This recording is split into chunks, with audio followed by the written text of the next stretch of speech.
اللہ کے رسول حضرت محمد مصطفیٰ صلی اللہ علیہ وآلہ وسلم بار بار امام حسین کو بلند کر کے دنیا کو یہ بتاتے تھے کہ یہ حسین مجھ سے ہے اور میں اس حسین سے۔ اے لوگو، اگر اس حسین پہ کوئی مشکل وقت آ جائے اور یہ تم سے مدد طلب کرے تو اس کا ساتھ دینا، کیونکہ یہ جنت کے جوانوں کا سردار ہے، میرا خون ہے، میری اولاد ہے۔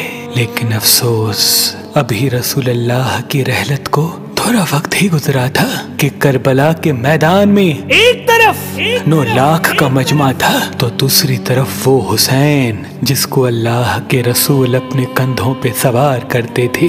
امام حسین علیہ السلام اپنے نانا کی امت سے بار بار کہتے رہے کہ کیوں میرا رستہ روکا ہے؟ اے لوگو، پہچانو، میں تمہارے نبی کا نواسا ہوں۔ کیوں 3 دن سے میرے بچوں کو پیاسا رکھا ہے؟ کیوں میرے عزیز و اقارب کو شہید کیا ہے؟ بتاؤ، کیا میں نے رسول اللہ کی شریعت میں ترامیم کی ہے؟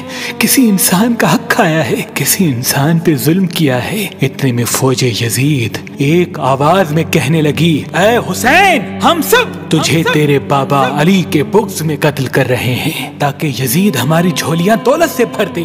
امام حسین نے فرمایا، اے لوگو، آج جس اسلام کا علم تمہارے ہاتھوں میں بلند ہے، یہ علم میرے بابا علی نے بلند کیا، مت بھولنا۔ خیبر و خندق میں اگر علی نہ ہوتے تو اسلام کی فتح ناممکن تھی۔ وہ علی جس نے پوری زندگی اسلام کی تبلیغ کی، حق کو بلند کیا، رسول اللہ کی حفاظت کی، آج اس علی کو یہ اجر دے رہے ہو۔ اے لوگو، بتاؤ، اللہ کے رسول نے بار بار میرے بابا علی کا ہاتھ بلند کر کے فرمایا تھا کہ جہاں حق ہوگا وہاں علی ہوگا، جہاں علی ہوگا وہاں حق ہوگا، اور آج اس علی اور اولاد رسول کو یہ اجر دے رہے ہو۔ اتنے میں یزید کی فوج کے سپہ سالاروں نے دیکھا کہ کہیں فوج میں بغاوت نہ ہو جائے۔ اے شمر، کیا دیکھ رہے ہو؟ حملہ کرو۔ بس لاکھوں کی فوج نے جب رسول اللہ کے نواسے پہ حملہ کیا، امام حسین علیہ السلام نے اللہ کا نام لیا اور ذوالفقار کو نیام سے نکالا۔ تاریخ گواہ ہے، ایک طرف لاکھوں کا مجمع اور ایک طرف 3 دن کا بھوکا پیاسا حسین ابن علی۔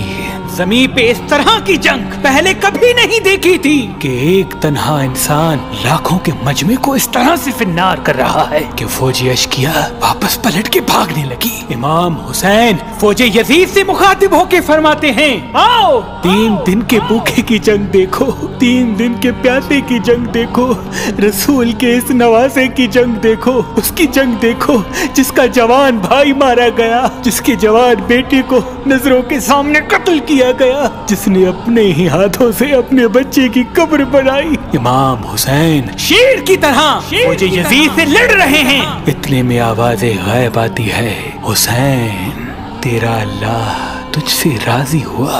بس اس صدا کا سننا تھا، امام حسین علیہ السلام نے اپنی ذوالفقار کو تھام لیا۔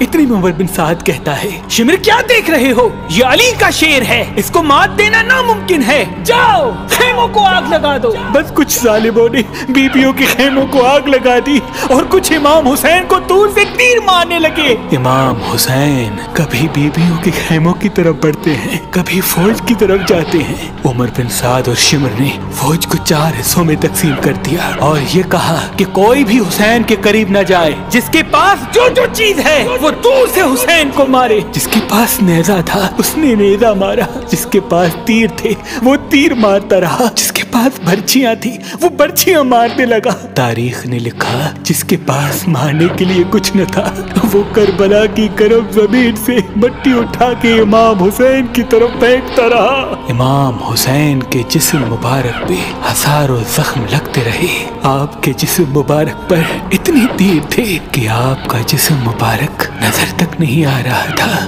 بس جیسے ہی نواسا رسول گھوڑے کی سین سے زمین پہ آتے ہیں، فوج یزید جھومنا شروع کر دیتی ہے، لیکن اتنے میں وہ گھوڑا جس پہ آپ سواری کیا کرتے تھے وہ امام حسین کے چاروں طرف گھومنا شروع کر دیتا ہے تاکہ ان تیروں سے میں اپنے آقا